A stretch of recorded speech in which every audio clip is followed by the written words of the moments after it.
Hello two family, कैसे हैं आप लोग। आशा करते हैं कि आप लोग अच्छे होंगे, स्वस्थ होंगे, मस्त होंगे, अपने अपने घर में व्यस्त होंगे। बहुत दर्द भरा बेटी विवाह गीत सुना रही हूँ, सुनिएगा आप लोग, सुनिएगा। देखिए, दहेज के चक्कर में उसके पिताजी बांधे हैं, मतलब कि इसे बांधने क्या होता है, गिरवी होता है ना, कि मतलब गिरवी अपना खेत बाड़ी बाग बगीचा रख के बेटी का विवाह किया है। तो सुनिएगा आप लोग गाना के माध्यम से, पूरा गाना सुनिएगा। बहुत दर्द भरा बेटी विदाई गीत है, आप लोग सुनिएगा। सुन के लाइक सब्सक्राइब कमेंट जरूर करिएगा, बताइएगा कि हम लोग का गाना आप लोगों को कैसा लगा।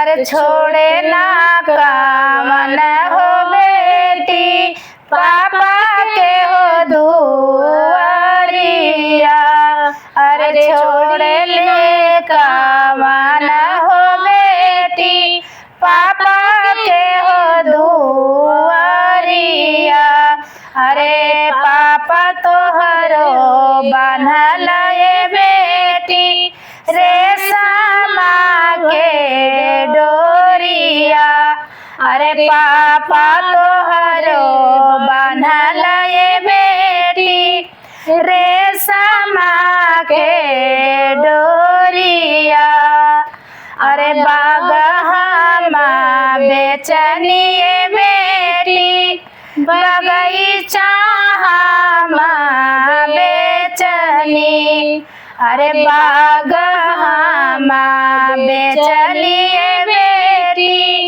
बगीचा हमा बेचनी, अरे तोहरे कारणवा ये बेटी भिखरिया हमा भइनी, अरे तोहरे कारणवा ये बेटी भिखरिया हमा भइनी, अरे ससुरा तोहार ये बेटी निर्दयिया ये बेटी, अरे ससुरा तोहार निर्दयिया ये बेटी दहेज के लोभिया, अरे भसुरा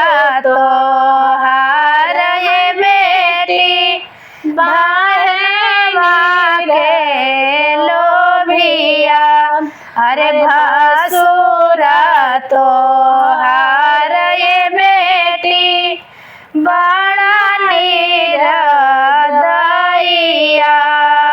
दहेज के लोभिया, अरे हमारा के बन्हल बेटी रेशमा के डोरिया, अरे हमारा के बन्हल बेटी रेशमा के डोरिया, अरे छोड़ ना छूटे ये पापा जी तोहरो दुलारवा, अरे छोड़ लो ना छूटे ये पापा जी तोहरो दुलारवा, अरे जवाना ये घरवा ये पापा जी भइले सायानवा, अरे जवाने ही घरवा ये पापा जी भइले सायानवा, अरे ओ घरवा ये पापा जी भइले सपनवा, अरे घरवा ये पापा जी भइले सपनवा,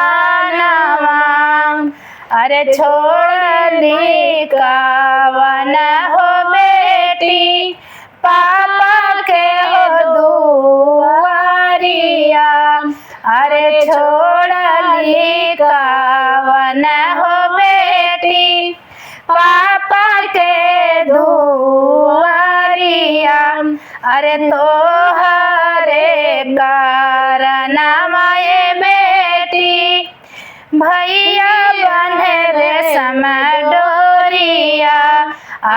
तोहरे कारनामा ये बेटी भैया बनल रेशम डोरिया।